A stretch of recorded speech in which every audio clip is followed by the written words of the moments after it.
As I said at the top of the program, we're going to focus this week on principals. On the show, we focused a great deal on teachers, including concerns about teacher pay and teacher shortages. But did you know that the state's latest survey of North Carolina teachers, released in June of this year, found that the school principal was the most important factor cited by teachers for their overall job satisfaction and when making a decision to keep teaching at their current school? Joining us for our first segment are two outstanding principals. We have Melody Chalmers, who is the 2016 North Carolina Principal of the Year. She's at E.E. Smith in Fayetteville.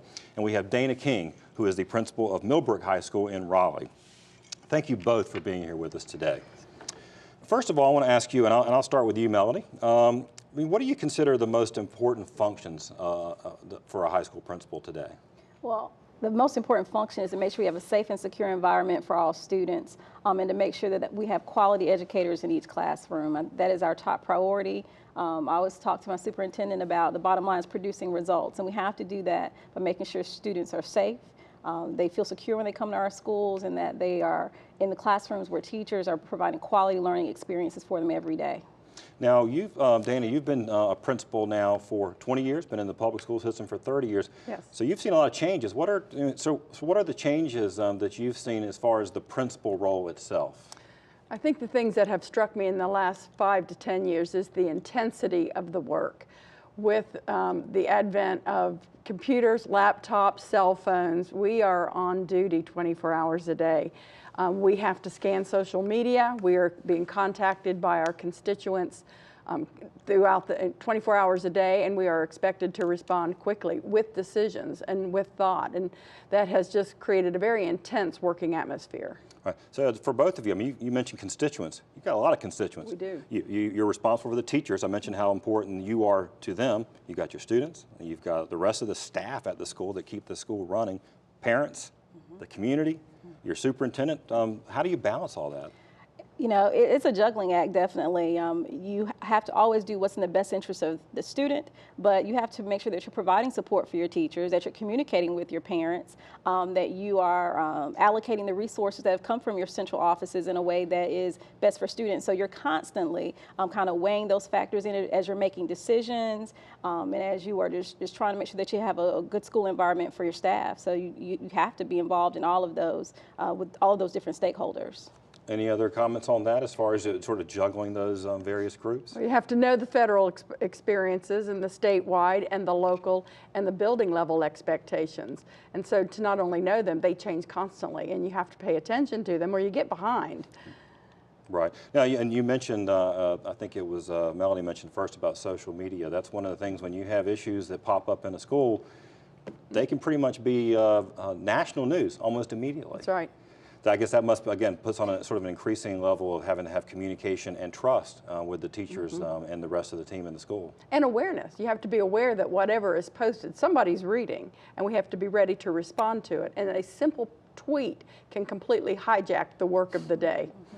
Now, Melody, as principal, and congratulations on being named Principal of the Year. Obviously, one of the things that you do is you're the school leader. I mean, you set the tone, while the superintendent, we're going to have your superintendent on in the second segment, sets the tone for the school system. But how do you go about kind of creating the culture and setting the tone in the school? I think that you have to be visible. You have to be engaged. And when I say visible, it's not always necessarily being in every classroom all the time, but having teacher leaders and your administrative team, your assistant principals on board with your vision and your mission so that they represent you even in your absence. Because being a principal is very busy. I tell people it's like a 60-hour work week at minimum many times. And so you have to be able just to balance but continue to push forth your vision and your mission and make sure that your staff, your students, all of the persons involved in your school are reaching the goals of the State Board of Education. Right. Now, Dana, she mentioned the 60-hour work week. Actually, there was just a study just recently that estimated that principals on average work about 60 hours a week and more in some of the more higher need, higher poverty schools. Has that been your experience over your career? Well, absolutely. And we're not necessarily higher need or higher poverty, but we're very complex. When you have over 2,500 students, you have all the activities that they want to have offered, from your athletics to your performing arts, to your booster meetings, to the first bus drops off at 6:45 in the morning.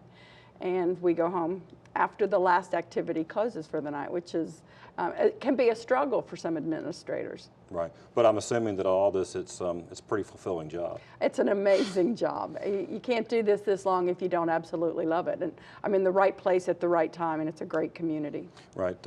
Just some final thoughts from you, Melody, sort of on that vein. Is sort of what is it about public education that, why did you get into it, and why are you still doing it? Well, you absolutely have to love children. As much as we talk about the hours that we put in, there are hours that put in with love and compassion and grace for our students to make sure that they have the best learning experiences possible. And so you just really have to have a passion for kids and wanting to see them be successful. And that's why I've been in education for so long and why I continue to plan to be in education. Well, North Carolina is fortunate, Wake County and Cumberland County is fortunate to have both of you. So thank you for what you do every day, and thank you for being with us today on the show.